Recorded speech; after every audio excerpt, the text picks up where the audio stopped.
अखंड ज्योति।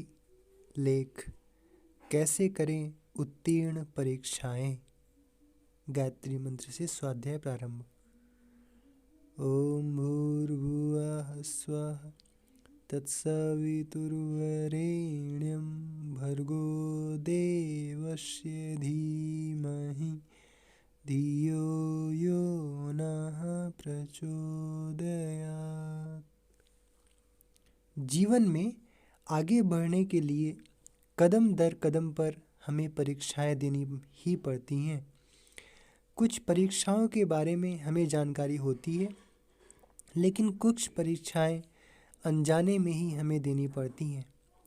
इन परीक्षाओं में से कुछ परीक्षाओं में हम सफल होते हैं तो कुछ परीक्षाओं में असफल। फिर भी हमारे लिए वो परीक्षाएं ज़्यादा महत्वपूर्ण होती हैं जो हमें देनी पड़ती हैं, जैसे लिखित परीक्षा, व्यावहारिक परीक्षा, इंटरव्यू, प्रायोगिक परीक्षा आदि। इन परीक्षाओं में पास होने के लिए हम तैयारी करते हैं और यदि उनमें असफल होते हैं तो दुखी होते हैं। यदि सफल होते हैं तो इनकी खुशी मनाते हैं। लेकिन अंक प्राप्त करने की इन परीक्षाओं के साथ साथ ही हमारे व्यक्तित्व की भी यह परीक्षा होती है कि हम कितनी मात्रा में अपने तनाव, चिंता, परेशानी, गुस्सा आदि को व्यवस्थित कर पाते हैं। यदि इन्हें आसानी से व्यवस्थित कर पाते हैं तो हम अपनी पढ़ाई को भी व्यवस्थित कर लेते हैं, और यदि इन्हें व्यवस्थित नहीं कर पाते तो अपनी पढ़ाई में ठीक से सफल नहीं हो पाते। इसके साथ ही हम कितनी ईमानदारी के साथ पढ़ाई करते हैं और परीक्षा देते हैं, यह भी महत्वपूर्ण है, और यह हमारी परीक्षा का ही एक अंग है। जो लोग पढ़ाई नहीं करते वे फाइनल परीक्षा में पास होने के लिए शॉर्टकट अपनाने की कोशिश करते हैं, व नकल करने की कोशिश करते हैं। वे उन प्रश्नों को ही तैयार करते हैं जिनकी परीक्षा में आने की अधिक संभावना होती है। बाकी प्रश्नों को वो छोड़ देते हैं। ऐसे लोग केवल परीक्षा में पास होने के लिए पढ़ाई करते हैं, लेकिन जो ईमानदारी के साथ मेहनत करते हुए पूरे वर्ष भर पढ़ते हैं, वे परीक्षा में केवल पास होने की तैयारी नहीं करते, बल्कि परीक्षा में अधिक से अधिक अंक प्राप्त करने की कोशिश भी करते हैं। और कभी कभी उनकी यह ईमानदार कोशिश रंग भी लाती है। किसी भी विद्यार्थी के लिए परीक्षा का समय बहुत महत्वपूर्ण होता है।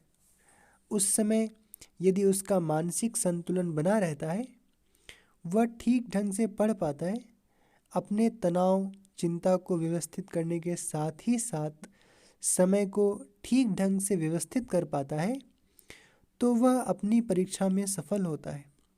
दुर्भाग्यवश कुछ विद्यार्थी इस समय प्रायः तनाव में आ जाते हैं।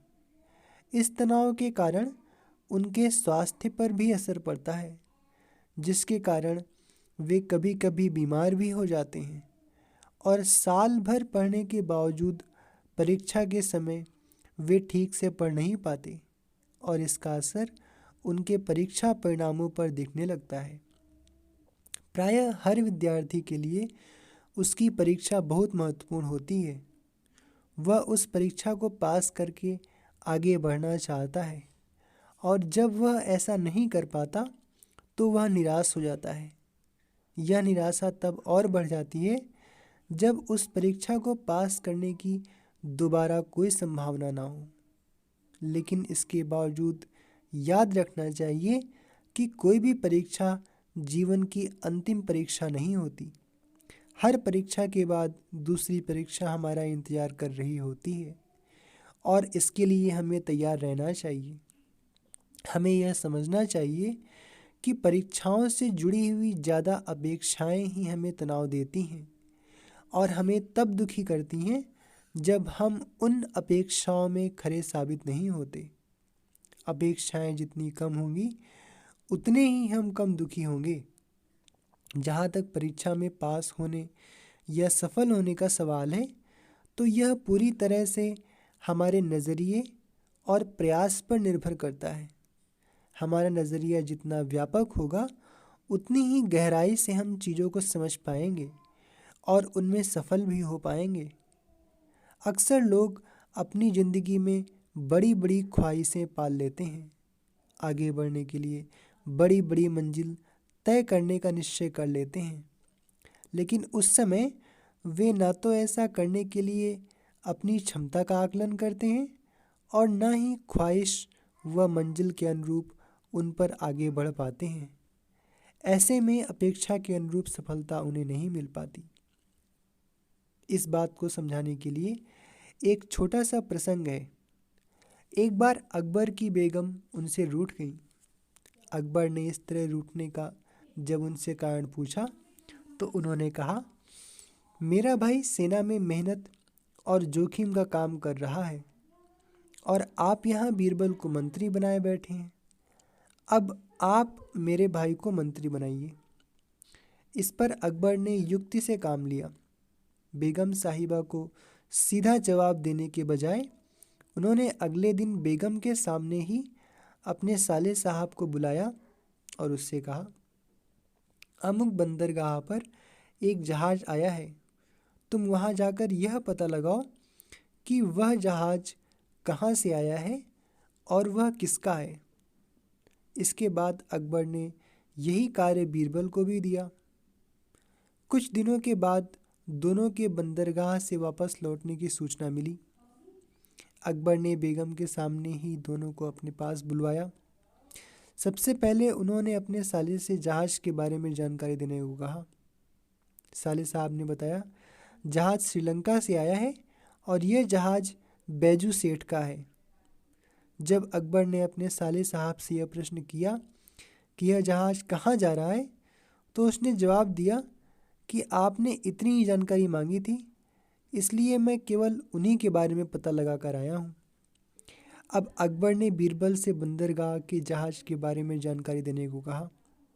बीरबल ने कहा, जहाज़ श्रीलंका से आ रहा है, बैजू सेठ का है, उसमें कीमती रत्न व आभूषण लदे हैं।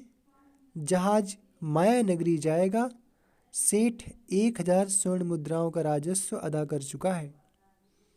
बीरबल का जवाब खत्म होने पर अकबर ने बेगम की ओर देखा तो उनकी नज़रें झुकी हुई थी और उन्हें अपनी भूल का एहसास हुआ।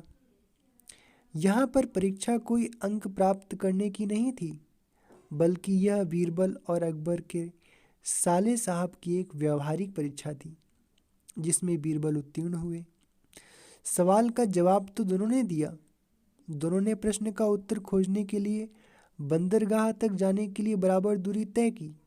दोनों का जवाब भी सही था, लेकिन प्रश्न से संबंधित उपयोगी जानकारी बीरबल की थी, इसलिए उनका पद भी ऊंचा व महत्वपूर्ण था। देखा जाए तो परीक्षा के सवाल या जीवन की समस्याएं मकड़ी के जाल व उलझे हुए धागे की तरह होते हैं।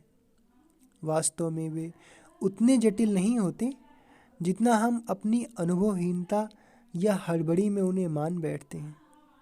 अतः इन्हें सुलझाने के लिए पहले उसकी उलझन को समझना और उसे सुलझाने वाले सिरे को तलाश करना बहुत ज़रूरी है। जीवन की परीक्षाएं कभी भी ढर्रे पर चलकर नहीं, नकल करके नहीं, बल्कि होश के साथ, सूझबूझ व समझ के साथ दी जाती हैं और तभी इन परीक्षाओं को उत्तीर्ण करने का आनंद भी आता है।